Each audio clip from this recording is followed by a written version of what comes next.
வேதா வந்து கண் விழிச்சு பார்க்குறாங்க. பார்த்தா விக்ரம் வந்து குழந்தை மாதிரி பயத்தில் நடுங்கின்னு பார்த்துட்ருக்காரு. அதை பார்க்கும்போது வேதாக்கு வந்து சிரிப்பாக வருது. பார்த்துட்டு வந்து எப்படி குழந்தை மாதிரி பிஹேவ் பண்ணுறாரு, விக்ரம் எழுந்துக்கங்க அப்படின்றாங்க. ஏன்னாப்பா நான் எழுந்துக்கலப்பா, என்னால் முடியல, நைட்டெலாம் தூக்கம் வரல சொல்லிட்டு இப்போ நல்லா தூங்குறீங்களா, எழுந்துருங்க, இல்லைனா வந்து கோவப்படுவாங்க உங்கள் அத்தை அப்படி சொன்னோன்னே, ஐயோ அத்தையா வந்துட்டாங்க அப்படி சொல்லிட்டு எழுந்துக்கிறாரு. ஐயோ எனக்கு என்னால் முடியல வேதா, முதல்ல இங்கேருந்து கிளம்பலாம் ப்ளீஸ், இன்றைக்கி ஒரு நாளே இருக்க முடியல நைட்டே, இதில் வேறு 10 நாள் எப்படி தங்க முடியும் அப்படின்னு சொல்லிட்டு கேட்குறாரு. அதெல்லாம் தெரியாது, தங்கி தான் ஆகணும், சரி வாங்க அப்படின்னு சொல்லிட்டு குளிச்சு ட்ரெஸ் மாற்றுங்க அப்படின்னு சொல்லிட்டு ட்ரெஸ்ஸை போய் பார்க்குறாங்க. பார்த்தா ட்ரெஸ்ஸே இல்லை. என்ன இது என் ட்ரெஸ்ஸெல்லாம் எங்கே போச்சு அப்படின்னு சொல்லி கேட்டோன்னே, தம்பி நீங்கள் கவலைப்படாதீங்க, உங்களுக்காக வேறு ட்ரெஸ் எடுத்துகிட்டு வந்திருக்கோம் அப்படின்னு சொல்லிட்டு எடுத்துகிட்டு வராங்க. என்ன இது ஒன்றும் புரியலையே அப்படின்னோடனே, இனிமேட்டு இந்த ட்ரெஸ் எல்லாம் நீங்கள் போடக்கூடாது, இந்த ட்ரெஸ் தான் போடணும் அப்படின்னு சொல்லிட்டு கருப்பு கலரில் வந்து வேட்டி ஷர்ட்டையும் கொடுக்குறாங்க. அதை பார்த்து விக்ரம் அதிர்ச்சியடைய, என்னங்க இதெல்லாம் இப்படிப்பட்ட ட்ரெஸ்ஸை கொடுக்குறீங்க, இதெல்லாம் நான் போட முடியாது அப்படின்னு சொல்கிறாரு. இல்லைங்க இங்கே இருக்கிறவங்களாம் இதை தான் போடணும், இதை போட்டால் தான் இங்கே வந்து வைத்தியம் பண்ணுவாங்க, புரியுதா, நீங்கள் போட்டு தான் ஆகணும்னு சொல்லிட்டு சொல்லிட்டாங்க உங்கள் அத்தை அப்படின்னோடனே, என்ன இது அத்தை இப்படிலாம் பண்ணுறாங்க அப்படின்றாங்க. அதுக்கப்புறம் வந்து சரிம்மா உனக்கும் வந்து நூல் புடவை இருக்குமா, இதை நீ கட்டிக்கோ அப்படின்னு சொல்லிட்டு சிகப்பு கலரில் புடவை எடுத்து கொடுக்குறாங்க.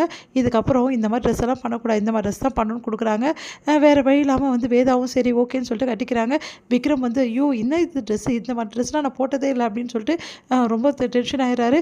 பரவாயில்ல வந்து சொல்லியிருக்காங்கல்ல அத்தை, அதனால் போட்டு தான் ஆகணும், நீங்கள் வந்து போட்டுட்டு வாங்க அப்படின்னு சொல்லிட்டு உள்ளே கூட்டிகிட்டு போகிறாங்க.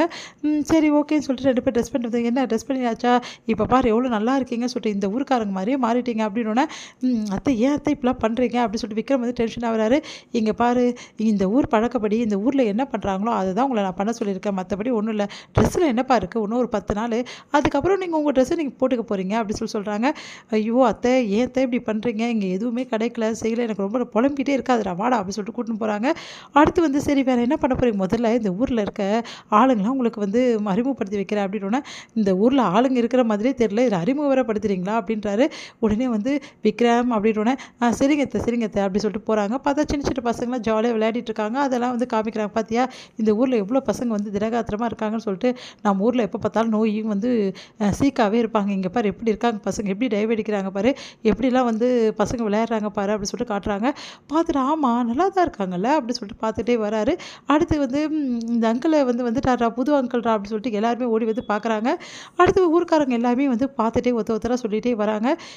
சொல்லிட்டு வரும்போது அவங்க அத்தை என்ன பண்ணுறாங்க, இந்த ஊரில் இயற்கையான காற்று இருக்குது, நல்ல தண்ணி இருக்குது, அதனால எல்லாருமே சந்தோஷமாக வாழ்கிறாங்க, இந்த ஊரில் நோய் நொடிலாம் ரொம்ப ரொம்ப கம்மி, இருக்கிற சின்ன சின்ன விஷயம் வந்தால் கூட, ஒரு காய்ச்சலோ தலைவலியோ வந்தால் கூட இங்கே நாங்களே வந்து மருந்தெல்லாம் கொடுத்துருவோம், அதனால் டாக்டர்ஸோ இல்லை இதுவோ தேவையே படாது அப்படின்னு ஆச்சரியமாக வந்து பார்க்குறாங்க வேதாவும் விக்ரமும்.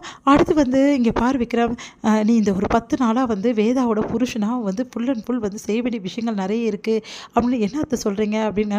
ஆமாம் வேதாக்காக நிறைய விஷயங்கள் நீங்கள் பண்ணணும், முக்கியமாக வந்து இதுக்கப்புறம் வந்து ஒரு பொண்டாட்டியை முழுசாக கவனிச்சுக்கிறதும் அவளை வந்து நல்லபடி பார்த்துக்கிறதும் உன்னோட வேலை தான், அவள் வந்து பத்தியும் இருந்து தான் இந்த மருந்துங்கள்லாம் சாப்பிட வேண்டியது இருக்கும், அதனால் கவனமாக நீ இருக்கணும் அப்படி சொன்னோன்னே, சரிங்க அத்தை நான் பார்த்துக்கிறேன் அப்படின்றாரு.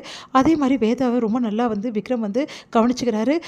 ஒன்றையும் வந்து பார்த்து கொடுக்குறாரு அவங்களுக்கு. இதனால் வேதா வந்து ரொம்ப சந்தோஷமடைகிறாங்க. விக்ரமும் வந்து தன்னை அறியாமல் ரொம்ப சந்தோஷமாக வந்து ஃபீல் பண்ணிகிட்ருக்காரு. இதோட முடியுது.